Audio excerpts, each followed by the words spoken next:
আমরা যখন ইনস্টাগ্রাম এবং টিকটকগুলো দেখি, অনেক জায়গায় কিন্তু ডার্ক সাইকোলজি সম্পর্কে আমাদেরকে জানানো হয়, বা ডার্ক সাইকোলজি বিষয়টা চলে আসে যে একটা মানুষকে কিভাবে আমরা ম্যানিপুলেট করব। কিন্তু জিনিসটাই কিন্তু ফার্স্ট থেকেই অনেক নেগেটিভ, কেননা আমরা ডার্ক সাইকোলজি বলছি, আমরা মানুষকে ম্যানিপুলেশনের কথা বলছি, যেখানে আসলে আমাদের টার্গেট হওয়া উচিত ছিল যে আমরা মানুষকে কিভাবে পারসুয়েট করব, বা আমরা মানুষকে কিভাবে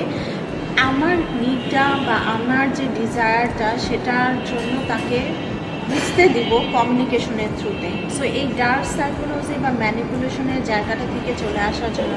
আমাদের আগে একটু বুঝতে হবে যে আমরা এটা এক্সপেক্ট করি না কেউ আমাদের সাথে করুক, এটা আমাদের ভালো লাগবে না। সেই সাথে নিজে সচেতন হওয়া যে আমরা যেন ম্যানিপুলেট না করে পারসুয়েট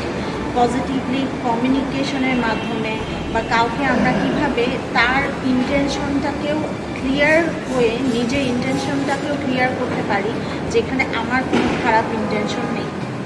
ম্যানিপুলেশনের বা ইমোশনাল ম্যানিপুলেশনের কিছু লক্ষণ রয়েছে,